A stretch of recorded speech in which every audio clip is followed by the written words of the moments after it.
আগৰ ভিডিঅ'ত 8.1 ৰ 1 ৰ পৰা 4 লৈকে কৰি দিয়া হৈছিল। আজি আৰম্ভ কৰিম 5 নম্বৰ ভিডিঅ'টো। সকলোৱে দেখিলে না ভিডিঅ'টো? এতিয়া 5 নম্বৰটো চোৱা, প্ৰশ্নত কি আছে? দিয়া আছে যে sec θ = 13/12 আন ত্ৰিকোণমিতিক অনুপাতবোৰ উলিওৱা বা গণনা কৰা। এতিয়া আমাক এটা অনুপাত দিয়া আছে sec θ = 13/12। বাকি আমাৰ পাঁচটা অনুপাত উলিয়াব লাগিব। আৰু কি কৈ দিছিলো যে ত্ৰিকোণমিতিক আন অনুপাতবোৰ উলিয়াবলৈ হ'লে আমি এটা সমকোণী ত্ৰিভুজ ব্যৱহাৰ কৰিম। যে সমকোণী ত্ৰিভুজটো চোৱা, ইয়াত কিবা ধৰি দিছে নেকি যে কোন আপেক্ষে কোনটো কোণ 90 ডিগ্ৰী দিয়া নাই, তোমাৰ ইচ্ছামতে দিব পাৰা। এতিয়া চোৱা, এইটো a কোণ দিছো, b কোণ, c কোণ। এতিয়া b কোণটো 90 ডিগ্ৰী, আমাক কি দিছে থিটা কোণ আপেক্ষে। এই দুটো এইটো কোণত তুমি থিটা দিব পাৰা, যদি ইচ্ছা কৰা এইটো কোণত দিব পাৰা, কিন্তু আমি a কোণ আপেক্ষে দি দিম যেটো থিটা। লিখিবা গিভেন দিয়া আছিল sec θ = 13/12। এতিয়া চোৱা, sec θ যেতিয়া দিয়া থাকিব, sec কাৰ লগত আছিল, cos ৰ লগত আছিল। এতিয়া cos মানে কি আছিল? cos θ অপেক্ষে লক বক ভূমি বাই কৰ্ণ, ভূমি বাই কৰ্ণ। sec θ কাৰ লগত, cos ৰ লগত। তেতিয়াহ'লে sec θ = কি হ'ব? sec θ = কব কৰ্ণ বাই ভূমি। থিটা কোণ আপেক্ষে কৰ্ণ কোনটো আছিল? এইটো আছিল কৰ্ণ, ভূমি আছিল কোনটো? ab। এতিয়া sec θ মানে কি? কৰ্ণ বাই ভূমি। ac কৰ্ণ, ভূমি কিমান দিয়া আছে? ab দিয়া আছে, = 13/12। এইখিনিক এটা কনস্ট্যান্ট বুলি ধৰি লোৱা। তেতিয়াহ'লে ac = 13k, ab = 12k। এতিয়া লগে লগে মানবিলাক বহাই দিয়া। ac ৰ মান 13k, ab ৰ মান কিমান? 12। এতিয়া সমকোণী ত্ৰিভুজৰ ক্ষেত্ৰত আমি কি কৰিছিলো? পাইথাগোৰাছৰ উপপাদ্য ব্যৱহাৰ কৰিছিলো। আমাক উলিয়াব দিছে কি? BC এটা শৰ্ট ফৰ্ম কি আছিল? যে BC² = কৰ্ণ স্কয়াৰ মাইনাস ভূমি স্কয়াৰ। ডাইৰেক্ট লিখি দিছো, যেটো পাইথাগোৰাছৰ উপপাদ্য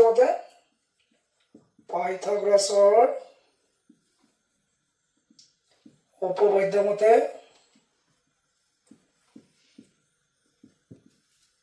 উপপাদ্য মতে কি আছিল? BC² = কৰ্ণ square minus AC square minus AB square. BC = স্কয়াৰটো ইফালে লিখি আহিব, দুটা পাৰ হৈ যাব। AC ৰ মান কিমান দিয়া আছে? So 13k square minus AB ৰ মান কিমান দিয়া আছে? সো 12k 13 ক স্কয়াৰ কৰিলে, এতিয়া কিছুমান ছাত্ৰতে কি কৰে যে স্কয়াৰটো চাবা, এই 13 ৰ লগত 2 পূৰণ কৰি দিবা। এই 13 ক দুবাৰ পূৰণ কৰিবা। 13 দ্বাৰা পূৰণ কৰিলে কিমান হ'ব? 169k স্কয়াৰ মাইনাস 12 স্কয়াৰ কিমান? যদি নৰে কোনোবাই 12 * 12 কৰিবা। আৰু 12 বাৰ পূৰণ কৰিলে 144k। যদি স্কয়াৰ আছিল k স্কয়াৰ। বিয়োগ কৰিলে কিমান হ'ব? 169 minus 144, 9 ৰ পৰা 4 গলে 5, 6 ৰ পৰা 4 গলে 2, 1 ৰ পৰা 1 গলে 0। কিমান থাকিল? 25k square. 25k স্কয়াৰ মানে কিমান? 5k। এতিয়া আমি কাৰ মান লৈছো? BC ৰ মান লৈছো 5k। এতিয়া চোৱা, যেহেতু আমাৰ তিনিটা বাহু সম্পূৰ্ণ হৈ গৈছে, এতিয়া আমি এইখিনি যদি কাৰোবাৰ লাগে স্ক্ৰিনশ্বট মাৰি ৰাখা। যে স্ক্ৰিনশ্বট মাৰিছানে? এতিয়া কি কৰিম? sin θ ওলাম। sin θ = কি আছিল সূত্ৰ মনত আছে নে? লক লম্ব বাই কৰ্ণ। থিটা কোণ আপেক্ষে লম্ব কোনটো আছিল? থিটা কোণ আপেক্ষে লম্ব হৈছে BC, ভূমি হৈছে AB, কৰ্ণ হৈছে AC। মনত ৰাখিবা। এতিয়া লক লম্ব বাই কৰ্ণ, লম্ব কোনটো আছিল? BC। কৰ্ণ কি আছিল? AC। লক লম্ব বাই কৰ্ণ 5k বাই AC ৰ মান কিমান? 13k। k কেনসেল, 5/13 হৈ গল। এতিয়া sin ওলাইছো। sin টো এতিয়া লগে লগে কি কৰিব পাৰিবা? sin টো cosec টো কাৰ লগত আছে? sin ৰ লগত আছে। তেতিয়া লগে লগে cosec টো লৈ দিও। cosec θ মানে কি? এইটোৰ লগত ডাইৰেক্ট লিখি দিছো। এই লক বকটো সূত্ৰ দিয়া নাই। cosec মানে sin ৰ লগত। লগে লগে কি কৰা? AC by BC। AC ৰ মান 13k, BC ৰ মান হল 5k। k cancel, 13/5। এইটো সহজ হৈছে না? যে খালি তুমি তুমি এটা বস্তু মনত ৰাখিবা কোসেকটো হৈছে সাইনৰ উল্টা তাৰ পিছত কোসেক গল সেকটো দিয়াই আছে cos2 ওলাইছো cos θ cos θ কাৰ উল্টা মনত আছে না cos2 হৈছে সেকৰ উল্টা তেতিয়ালে কিমান দি আছে 12/13 দি আছে এটো খালি উপরে দি দিয়া 12k/13k cancel 12/13 তোমালোকে এইটো বস্তু মনত ৰাখিবা sec2 কাৰ উল্টা হয় 1/cos sec θ 1/cos θ এইটো উল্টা মান হৈ যাব তাৰ পিছত cos গল এটা দুটা তিনিটা ওলালে tan θ মানে কি মনত আছে tan θ এনেকৈ লিখি দিব পাৰা tan θ sin θ by cos θ sin θ মান কিমান ওলাইছিল 5/13 তাৰ পিছত cos θ মান কিমান ওলাইছিল 12/13 13 cancel 5/12 তেতিয়া ডাইৰেক্ট লিখি দিছো 5k/12k k cancel 5/12 then এতিয়া কি আহিব cot আহিব cot θ কি আছিল cot টো হৈছে 1/10 1/10 θ 1/5/12 12/5 k যদি দি দিয়া হৈ গল k cancel যাব 12/5 কেটা হলো sin θ cos θ tan θ cot θ cosec θ sec θ এটা দুটা 3 4 5 7 5 নম্বৰ এখিনি অংক এখিনিয়া যদি কাৰোবাৰ লাগে স্ক্ৰিনশ্বট মাৰি ৰাখিব পাৰা 6 নম্বৰ কোৱেশ্চনটো চোৱা এতিয়া 6 নম্বৰ কোৱেশ্চন যদি এংগল a কোণ আৰু এংগল b কোণ সূক্ষ্ম কোণ হয় যাতে cos a cos b তেন্তে দেখুৱা যায় এংগল a এংগল b এতিয়া তোমালোকে কিছুমানে কি ভুল কৰা যায় a কোণ আৰু b কোণ তোমাক সূক্ষ্ম কোণ দেখুৱাইছে ভুলটো ক'ত হয় চোৱা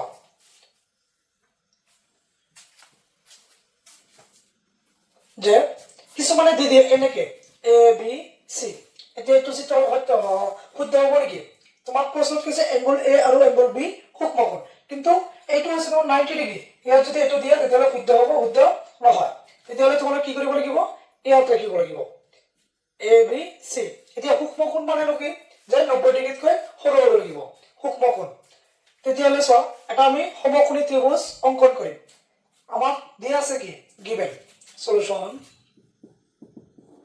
given cos a is equal to cos b এখিনি আমাক দিয়া আছে এটাৰ পৰা আমি উলিয়াব লাগিব এতিয়া তুমি লগে লগে চাব লাগিব যে cos a মানে কি আছিল cos a লক বক cos a মানে লক cos a মানে কি বক ভূমি বাই কৰ্ণ এই কোণ অপেক্ষা ভূমি কোণটো এইটো ভূমি ac ভূমি আৰু লক বক ভূমি বাই কৰ্ণ ab hall Karna ab is equal to এতিয়া b কোণ অপেক্ষা এইটো কোণ অপেক্ষা cos b কি আছিল ভক ভূমি বাই কৰ্ণ b কোণ অপেক্ষা ভূমি হৈছে bc কৰ্ণ কি আছে ab এতিয়া ইয়াৰ তলতো কি আছে ab ইয়াৰ তলতো কি আছে ab cancel থাকিল কি ac is equal to bc মনত আছে নে যে আমি আগত পঢ়ি আহিছিলো যে সমান বাহুৰ বিপৰীত কোণবোৰ কি হয় সমান হয় তেতিয়ালে ac বাহুৰ বিপৰীত কোণ কি এংগল b আকৌ কি bc বাহুৰ বিপৰীত কোণ কি এংগল a তেতিয়া আমি angle a is equal to angle b লিখিব পাৰো angle b is equal to angle a এটো তুমি কি কৰা সজাই লিখি দিয়া angle a is equal to angle b 6 number কোৱেশ্চনৰ এখিনিয়ে আনসাৰ যদি কাৰোবাৰ লাগে ভালকে স্ক্ৰিনশ্বট মাৰি লৈ লও 7 নম্বৰটো চোৱা 7 নম্বৰ তোমাৰ কি আছে কি দিয়া আছে cot θ is equal to 7/8 তেন্তে মান উলিয়াও যে 1 নম্বৰ আছে 1 plus sin θ 1 minus sin θ divided by 1 plus cos θ 1 minus cos θ 2 number দিছে cot square θ এটো আমি দুটা পদ্ধতি কৰিব পাৰো এটা আছে sin θ ৰ মান উলাই আকৌ cos θ ৰ মান উলাই কিন্তু তাৰো আৰু এটা সহজ উপায় আছে আমি সূত্ৰ সহায়ত কৰি যে যিখিনি মান দি আছে এইটোৰ পৰা আমি আনসাৰটো ওলাব পাৰিম এতিয়া এইটো সব প্ৰথম অৱস্থা সব a প্লাস এটো যদি আমি মনে মনে ভাবো a plus b a minus b মনত আছে না সূত্ৰটো যে a plus b a minus b is equal to a square minus b square যদি এটো সূত্র দি কৰিব অলপ সব এটো মনে মনে কি a এটো আছে b তেতিয়াহ'লে 1 স্কোয়ার মাইনাস sin স্কোয়ার থিটা লিখিব পাৰিম নে নাই এইটো আকৌ লিখি কি লিখিব পাৰিম 1 প্লাস cos থিটা 1 মাইনাস cos থিটা তেতিয়াহ'লে কি হ'ব a square minus b square 1 minus 1 square মানে 1 এটো নিদিলো 1 মাইনাস cos স্কোয়ার থিটা এতিয়া চোৱা 1 মাইনাস sin স্কোয়াৰ থিটা মানে কি তুমি সূত্ৰটো মনত আছে যে sin স্কোয়াৰ থিটা প্লাস cos স্কোয়াৰ থিটা ইজ ইকুয়াল টু 1 এটো নেক্সট অনুনলিৰ পিছত 8.3 পিছত আমি পাম কিন্তু আগতেকে দি দিছো তেতিয়াহলে এটো যদি আমাৰ কি আছে 1 মাইনাস sin স্কোয়ার থিটা cos স্কোয়ার থিটা is equal to 1 minus sin square থিটা 1 মাইনাস sin স্কোয়ার থিটা ঠাইত কি লিখিব পাৰিম cos স্কোয়াৰ ৰাখি দিও sin স্কোয়ার থিটা is equal to 1 minus cos square থিটা 1 মাইনাস cos স্কোয়ার থিটা ঠাইত কি লিখিব পাৰিম sin স্কোয়াৰ থিটা এতিয়া চোৱা cot থিটা মানে কি আছে cot থিটা ইজ ইকুয়াল টু cos থিটা বাই sin থিটা ইয়াত এতিয়া স্কোয়ার আছে এটো স্কোয়ার দি দিয়া হ'ব তেতিয়াহলে চোৱা cos স্কোয়াৰ বাই sin স্কোয়াৰ থিটা মানে কি হ'ব cot স্কোয়াৰ থিটা এতিয়া চোৱা cot স্কোয়াৰ থিটা cotৰ মান দি আছে কিমান 7/8 স্কোয়াৰ 7 অক স্কোয়াৰ কৰিলে কিমান আহিব 49 8 অক স্কোয়াৰ কৰিলে কিমান হ'ব 64 এইটো হ'ল 1 নম্বৰৰ সলিউশন এতিয়া আমি 2 নম্বৰ কৰিম 2 নম্বৰটো চোৱা 2 নম্বৰটো কি ওলাব দিছে cot স্কোয়াৰ থিটা এতিয়া যেহেতু আমাক cotৰ মান দিয়াই আছে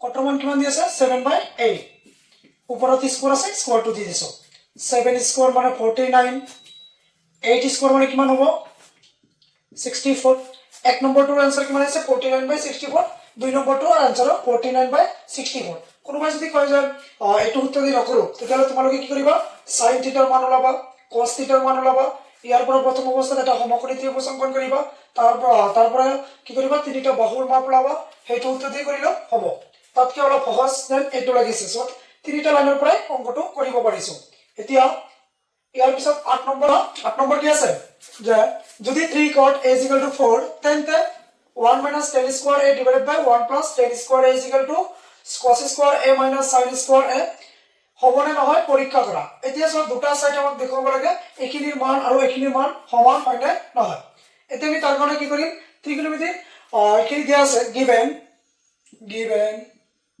3 cot a is equal to 4 এটো তিনি প্ৰমাণ আছে উপলে গলে কি হ'ব হৰণ হ'ব তেতিয়ালে cot a is equal to 4/3 এতিয়া সব আমি তাৰ কাৰণে কি কৰিম এটা সমকোণী ত্ৰিভুজ অংকন কৰিম সমকোণী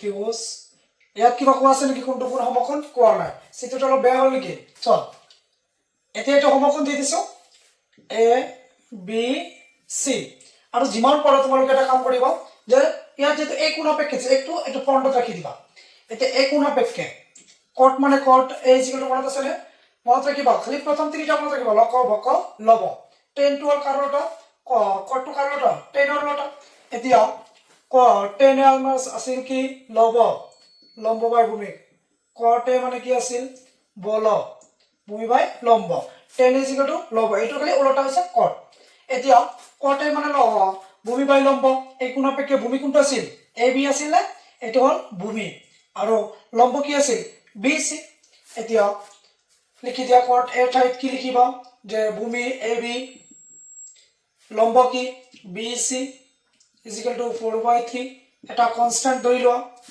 ab এর মান কি হ'ব 4k bc এর মান হ'ব কি 3k এতিয়া লগে লগে মান কেটা বহাই দিয়া ab 4k bc is equal to 3k এতিয়া সব আমি বাৰে বাৰে পাইথাগোৰাছৰ উপপাদ্য মতে লিখি না থাকো কাৰণ এটা দি দিও b কোনটো 90 ডিগ্ৰী ইয়াত লিখি দিও যে angle b is equal to 90 degree এতিয়া 90 ডিগ্ৰী মানে কি সমকোণী ত্ৰিভুজ এতিয়া আমাক উলিয়াব লাগে ac is equal to square নাই যদি পালে √√ আহিব √√ পাইথাগোৰাছৰ উপপাদ্য মেইন উপপাদ্য কি আছিল ab square plus bc square ab ভূমি স্কয়ার প্লাস লম্ব স্কয়ার লম্ব কি আছে bc এতিয়া ab এর মান কিমান দিয়া আছে 4k আৰু bc এৰ মান কিমান দিয়া আছে 3k এতিয়া তুমি কি কৰা এটো 4 স্কয়ার 4k মানে কি 4 into 4 16k square plus 3k square মানে কিমান হ'ব 9k স্কয়ার যোগ কৰি 16 আৰু 9 যোগ কৰিলে কিমান হ'ব 25 আহিব 25k square is equal to 5k 5k ওলালে এতিয়া আমাক কি লাগিব tan লাগিব cos লাগিব sin লাগিব তেতিয়ালে এটা মান আমি ওলাই লওঁ sin a কি আছিল লক লম্ব বাই কৰ্ণ এই কোণাপেক্ষে লম্ব কি আছিল BC কৰ্ণ কি আছিল AC BC ৰ মান কিমান দিয়া আছে BC সো 3k AC ৰ মান কিমান দিয়া আছে 5k k cancel 3/5 sin a cos a ওলাই লওঁ cos a লক ভক ভূমি বাই কৰ্ণ ভূমি কিমান আছে AB কৰ্ণ কিমান আছে AC AB মান কিমান দিয়া আছে 4k AC মান কিমান দিয়া আছে 5k k cancel 4/5 sin cos ওলাইছো এতিয়া আমাক লাগে কি tan a is equal to তুমি ইয়াৰ পৰা গম পাবা যে মানে sin by cos মানে কি 5 cancel 3/4 হ'ব মানে তো মানে 8 cancel ওপৰত 3 থাকিব তলত 4 থাকিব তো ডাইৰেক্ট লিখি দিছো 3/4 এখিনি সো ভালদৰে আমি যিখিনি লাগিব sin লাগিব cos লাগিব tan লাগিব আমি এখিনি মান উলাই লৈছো যদি এখিনি সো যদি কাৰোবাৰ স্ক্ৰিনশ্বট মাৰিব লাগে দুনিয়াকে মাৰি লোৱা এখিনি আমি মুছি দিছো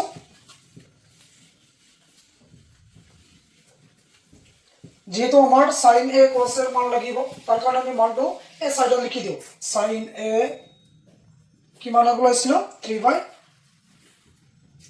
3/5 sin a cos a is equal to কি মান লইছো 4/5 cos a tan a is equal to 3/4 এখানে মুছি দিও এটা আমি লেফট হ্যান্ড সাইড লম लेफ्ट हैंड साइड की আছে 1 minus tan squared a 1 plus tan squared a 1 minus tan a মানে কিমান আছিল 3/4 স্কয়ার 1 plus 3/4 স্কয়ার 1 minus এটো কি স্কয়ার করলে কিমান হ'ব 3 কি স্কয়ার করলে কিমান আহিব 9 আহিব এটো 4 কি স্কয়ার করলে 16 তেতিয়া হলে 9/16 1 plus 9/16 লৰা ছোৱালীবিলাক ভুল কৰে সব এইটো লহাগু লব লাগিব ইয়াৰ 1 ৰ তলত একো নাই মানে কি আছে 1 আছে 1 আৰু 16 ৰ লহাগু কিমান 16 তেতিয়ালে একৰ লগত কি পূৰণ কৰিলে 16 হ'ব 16 পূৰণ কৰিব লাগিব 16 - 9 তাৰ পিছত সেম এটো একৰ তলত একো নাই মানে কিমান আছে 1 আছে 1 আৰু 16 লহাগু কিমান 16 16 plus 9 এটো 16 কেনসেল তেতিয়ালে থাকে কিমান 16 ৰ পৰা 9 গলে কিমান থাকিব 16 ৰ পৰা 9 গলে কিমান থাকিব 7 আৰু 16 আৰু 9 যোগ কৰিলে কিমান হ'ব 25 এটা আমি কি কৰিলো লেফট হ্যান্ড সাইড কৰিছো লেফট হ্যান্ড সাইড এতিয়া আমি ৰাইট হ্যান্ড সাইডৰ মানটো চাম রাইট হ্যান্ড সাইড কি আছে cos square a minus sin square a এইটোৰ কাৰণে আমি কি ওলাইছিল cos এর মান কিমান দিছে 4/5 দি আছে মানে তেতিয়ালে 4/5 ইয়াত স্কয়ার আছে স্কয়ারটো দি দিয়া মাইনাস sin এর মান কিমান আছে 3/5 স্কয়ার আছে স্কয়ারটো দি দিল বর্গ কৰা 4 আৰু পৰীক্ষা তোমালোকে কিছুমানে কি কৰিব এই 4 লগত 2 পূৰণ কৰিব এটো কেতিয়াও পূৰণ নকৰিবা এটো 4 ৰ ওপৰত স্কয়াৰ আছে মানে কি 4 স্কয়াৰ = 4 * 4 = 16 আৰু কিছুমানে লিখি থৈ 4 * 2 = 8 এটো নকৰিবা কিন্তু এটো কৰিলে লগে লগে তোমাৰ অংকবিলাক হইতো না হ'ব এতিয়া 4 স্কয়ার মানে 16 5 স্কয়ার মানে 25 minus 3 স্কয়ার মানে 9 5 স্কয়ার মানে 25 লহাগু লৈ ল দুটা একে আছে 25 16 minus 9 16 ৰ পৰা 9 গলে কিমান থাকিব 16 ৰ পৰা 9 গলে কিমান থাকিব 7 থাকিব 7/25 লেফট হ্যান্ড সাইডৰ মান 7/25 ৰাইট হ্যান্ড সাইডৰ মান 7/25 তেতিয়ালে চোৱা এখিনি আৰু এখিনি কি 1 minus tan square a 1 plus tan square is equal to cos square a minus sin square a হ'ব এটাকে লিখি দিয়া 1 minus tan square a 1 plus tan square a is equal to cos square a minus sin square a proof হৈ গ'ল। যদি কোনোবাৰ লাগে ধুনীয়াকৈ screenshot কৰি মাৰি লওক।